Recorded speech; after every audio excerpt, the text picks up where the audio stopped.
તમે ગુંદ તો બહુ જ ખાધો હશે, પણ અડદના લોટવાળો ગુંદ ખાધો હશે, કાચું કાટલું જે કહીએ છીએ તે ગુંદ ખાધો હશે, ગુંદ પાક ખાધો હશે. પણ મને ખાતરી છે કે આ ડ્રાયફ્રૂટ્સ ગુંદ તમે ક્યારેય નહીં ખાધો હોય કે ક્યારેય નહીં બનાવ્યો હોય.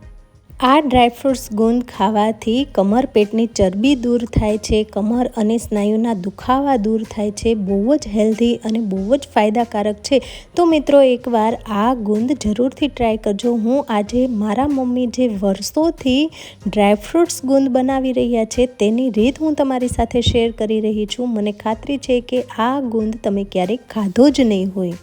આ ગુંદમાં આપણે સાકર કે ગોળનો યુઝ નથી કરવાના. આ ગુંદ આપણે મધથી બનાવીશું, એટલે કે મીઠાશ માટે આપણે આ ગુંદમાં મધ ઉમેરીશું. તો ફ્રેન્ડ્સ, આ ગુંદ જેટલો દેખાવમાં સારો લાગી રહ્યો છે તેના કરતાં પણ ડબલ સ્વાદમાં સારો લાગે છે. તો ફ્રેન્ડ્સ, જય સ્વામિનારાયણ. કેમ છો? સ્વાગત છે તમારું મારી યુટ્યુબ ચેનલ શ્રીજા ફૂડ અને મારા કિચનમાં. તો ફ્રેન્ડ્સ, વિડીયોને શરૂ કરતાં પહેલાં જો હજુ સુધી તમે મારી ચેનલને સબસ્ક્રાઈબ નથી કરી તો મારી ચેનલને જરૂરથી સબસ્ક્રાઈબ કરી લેજો અને બાજુમાં આપેલા બેલ આઇકનને પણ પ્રેસ કરી દેજો, જેથી કરીને મારા નવા વિડીયોની નોટિફિકેશન સૌથી પહેલાં તમને મળે. અને મારો વિડીયો ગમે તો ફેમિલી ફ્રેન્ડ્સમાં શેર પણ જરૂરથી કરી દેજો. તો ફ્રેન્ડ્સ, ચાલો આપણે ગુંદ બનાવવાનું શરૂ કરીએ. તો ડ્રાયફ્રૂટ્સ ગુંદ બનાવવા માટે આપણે સૌથી પહેલાં ડ્રાયફ્રૂટ્સનું માપ જોઈ લઈશું. તો એક નાની વાટકી મેં અહીંયા બદામ લઈ લીધેલી છે અને તે જ નાની વાટકીના માપથી મેં અહીંયા કાજુ લીધેલા છે. તમે ઘરમાં રહેલી કોઈ પણ નાની વાટકીને સેટ કરી શકો છો અથવા મોટી વાટકીને સેટ કરી શકો છો. તો તે જ વાટકીના માપથી આપણે અખરોટ લઈ લઈશું એક વાટકી, અને તે જ વાટકીના માપથી આપણે અંજીર લઈ લઈશું. એ જ વાટકીના માપથી આપણે સૂકી લીલી દ્રાક્ષ લઈ લઈશું અને તે જ વાટકીના માપથી આપણે સૂકી કાળી દ્રાક્ષ લઈ લઈશું. અને હવે આપણે તે જ વાટકીના માપથી એક વાટકી પિસ્તા લઈ લઈશું અને તે જ વાટકીના માપથી આપણે ખજૂર લઈ લઈશું. ખજૂર અહીંયા તમે કોઈ પણ લઈ શકો છો, પોચો ખજૂર પણ લઈ શકો છો અને તમને કઠણ ખજૂર ભાવતો હોય તો તમે તે પણ લઈ શકો છો. અને મેં આવી રીતે તે જ વાટકીના માપથી 1.5 વાટકી જેટલું મધ લઈ લીધેલું છે. મધનું પ્રમાણ આપણે 1.5 ગણું રાખવાનું છે, એટલે કે 1.5 વાટકી લેવાનું છે. અને સાથે જ આપણે તે જ વાટકીના માપથી ગુંદ લઈ લઈશું. તો ગુંદ મેં અહીંયા 1.5 વાટકી જેટલો લીધેલો છે. તો મધનું અને ગુંદનું પ્રમાણ આપણે સરખું રાખીશું. આપણે બધા જ ડ્રાયફ્રૂટ લઈશું તેના કરતાં 1.5 ગણું આપણે ગુંદ અને મધ લઈશું. તો હવે મેં અહીંયા સૂકા ટોપરાના વાટકા લઈ લીધેલા છે. મારી પાસે નાના વાટકા છે તો મેં 2 લીધેલા છે. જો તમારી પાસે મોટો વાટકો હોય સૂકા ટોપરાનો તો તમે 1 લઈ શકો છો. અને જો તમને કોઈ ડ્રાયફ્રૂટ્સ વધારે ભાવતું હોય અથવા ઓછું ભાવતું હોય તો તમે વધારે ઓછું કરી શકો છો.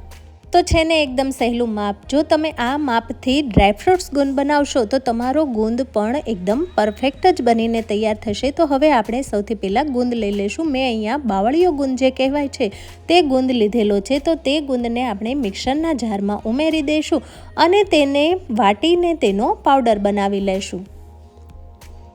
તો તમે જોઈ શકો છો કે મેં ગુંદને મિક્સરના જારમાં પીસીને તેનો આવી રીતે દરદરો પાવડર બનાવી લીધેલો છે. આપણે આવા જ પાવડરની જરૂર છે. તો હવે આપણે સૌથી પહેલાં કિશમિશ લઈ લઈશું અને કિશમિશને આપણે વચ્ચેથી આવી રીતે 2 ભાગ કરી દઈશું, એટલે કે નાના નાના ટુકડામાં સમારીને તૈયાર કરી લઈશું. તો તમે જોઈ શકો છો કે મેં બધી જ કિશમિશના આવી રીતે નાના નાના ટુકડા કરી લીધેલા છે. તો હવે તે જ રીતે આપણે કાજુ લઈ લઈશું અને કાજુને પણ આપણે નાના નાના ટુકડામાં સમારીને તેના ઝીણા ઝીણા ટુકડા કરી લઈશું. જો તમારી પાસે સૂડી હોય તો તમે આવી રીતે સૂડીની મદદથી પણ નાના નાના ટુકડા કરી શકો છો. પણ જો તમારી પાસે સૂડી ના હોય તો તમે છરીની મદદથી પણ ટુકડા કરી શકો છો.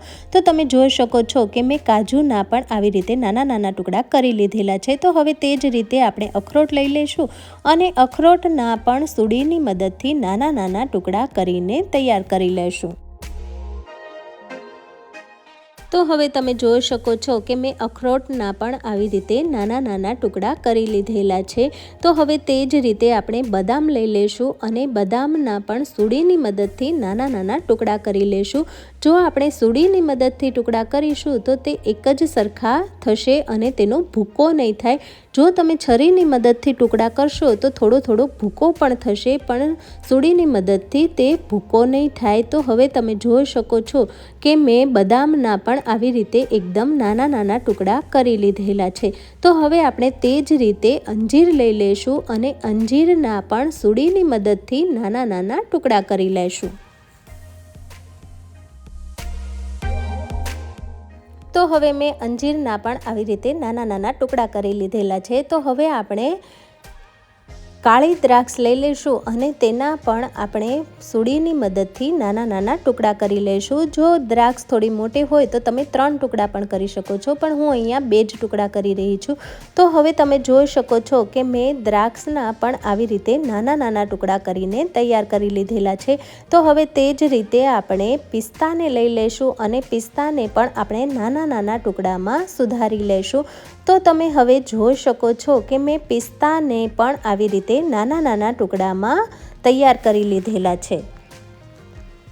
તો હવે આપણે સૂકું ટોપરું લઈ લેશું અને તેને પણ આવી રીતે નાના નાના કટકા કરીને તૈયાર કરી લેશું. તો હવે તમે જોઈ શકો છો કે મેં ટોપરાને પણ આવી રીતે નાના નાના કટકા કરીને તૈયાર કરી લીધેલા છે.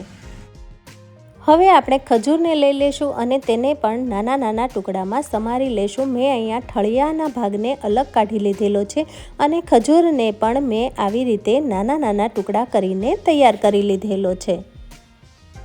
તો ફ્રેન્ડ્સ, હવે તમે જોઈ શકો છો કે આપણી બધી જ સામગ્રીઓ ગુંદ બનાવવા માટેની તૈયાર થઈ ગઈ છે. તો હવે આપણે ગુંદ બનાવીશું. તો તેના માટે આપણે એક કઢાઈને ગેસ ઉપર ગરમ કરવા માટે રાખી દઈશું અને તેમાં આપણે ઘી ઉમેરી દઈશું. જે વાટકીના માપથી આપણે ડ્રાયફ્રૂટ્સ લીધેલા છે તે જ 2 વાટકી ભરીને આપણે ઘી ઉમેરીશું. ઘીનું પ્રમાણ આપણે વધારે રાખીશું. તો ઘી ગરમ થઈ જાય એટલે હવે આપણે તેમાં કાજુ અને બદામને ઉમેરી દઈશું અને તેને 2 થી 3 મિનિટ જેવું શેકાવા દઈશું.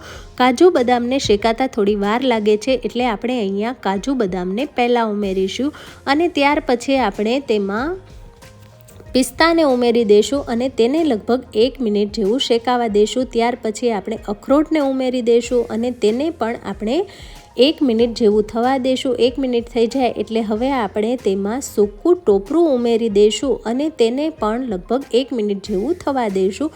અને ટોપરું 1 મિનિટ જેવું થઈ જાય એટલે હવે આપણે તેમાં કાળી દ્રાક્ષ ઉમેરી દઈશું અને તેને પણ આપણે 1 મિનિટ જેવું થવા દઈશું.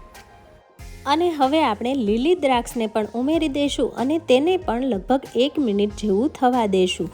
1 મિનિટ જેવું થઈ જાય એટલે હવે આપણે તેમાં અંજીરના ટુકડા પણ ઉમેરી દઈશું અને તેને પણ આપણે 1 મિનિટ જેવું થવા દઈશું. 1 મિનિટ થઈ જાય એટલે હવે આપણે તેને સરસ એવું હલાવીને મિક્સ કરી લઈશું અને બધા જ ડ્રાયફ્રૂટને આપણે લગભગ 1 થી 2 મિનિટ જેવા સતળાવા દઈશું અથવા તો શેકાવા દઈશું. અને 2 મિનિટ જેવું થઈ જાય એટલે હવે આપણે તેમાં ખજૂરને પણ ઉમેરી દઈશું અને ખજૂરને પણ આપણે 1 થી 1.5 મિનિટ જેવું સાતળી લઈશું અને સરસ એવું બધા જ ડ્રાયફ્રૂટને મિક્સ કરી લઈશું. બધા જ ડ્રાયફ્રૂટ સરસ એવા શેકાઈ જાય એટલે હવે આપણે તેમાં ગુંદ ઉમેરીશું, પણ ગુંદ આપણે એકસાથે નથી ઉમેરવાનો, આપણે થોડો કરીને ગુંદ ઉમેરીશું. જો આપણે એકસાથે ગુંદ ઉમેરી દઈશું તો તે એકદમ લચકો થઈ જશે અને એક જ જગ્યા પર બધો ગુંદ ચોંટી જશે. તો આપણે આવી રીતે થોડા પેચીસમાં ગુંદને ઉમેરીશું અને થોડો આવી રીતે ભભરાવતા જઈશું અને હલાવતા જઈશું, જેથી કરીને ગુંદ બધા જ ડ્રાયફ્રૂટમાં એક સરખો મિક્સ થઈ જાય. તો તમે જે રીતે વિડીયોમાં જોઈ રહ્યા છો તેવી જ રીતે આપણે ગુંદ ઉમેરવાનો છે. જો આવી રીતે ગુંદ ઉમેરીશું તો જ આપણો ગુંદ પરફેક્ટ બનીને તૈયાર થશે. તો તમે જોઈ શકો છો કે આપણો ગુંદ એકદમ સરસ એવો તૈયાર થઈ ગયો છે. તો હવે આ સ્ટેજ પર આપણે 2 મિનિટ જેવું ગુંદ ઉમેર્યા પછી થવા દઈશું અને પછી આપણે ગેસની ફ્લેમને બંધ કરી દઈશું. મને અહીંયા ઘીનું પ્રમાણ થોડું ઓછું લાગી રહ્યું હતું તો મેં અહીંયા અડધી વાટકી જેટલું ઘી ફરી પાછું ઉમેર્યું છે. જે વાટકીથી આપણે ડ્રાયફ્રૂટ્સનું માપ લીધેલું હતું તે જ મેં અડધી વાટકી ઉમેરેલી છે। જો તમને ઘી ઓછું પસંદ હોય તો તમે આ સ્ટેજ પર ઘીને સ્કીપ પણ કરી શકો છો।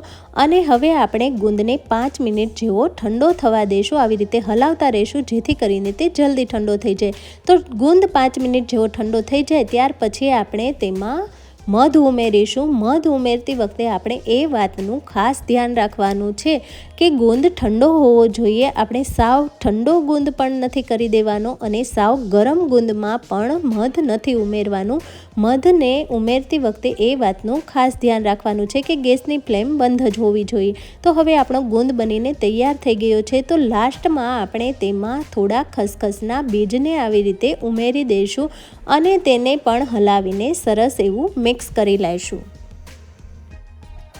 તો હવે આપણે જે ડબ્બામાં ગુંદને સ્ટોર કરવાના હોય તે જ ડબ્બામાં આપણે ગુંદને આવી રીતે ભરી દઈશું।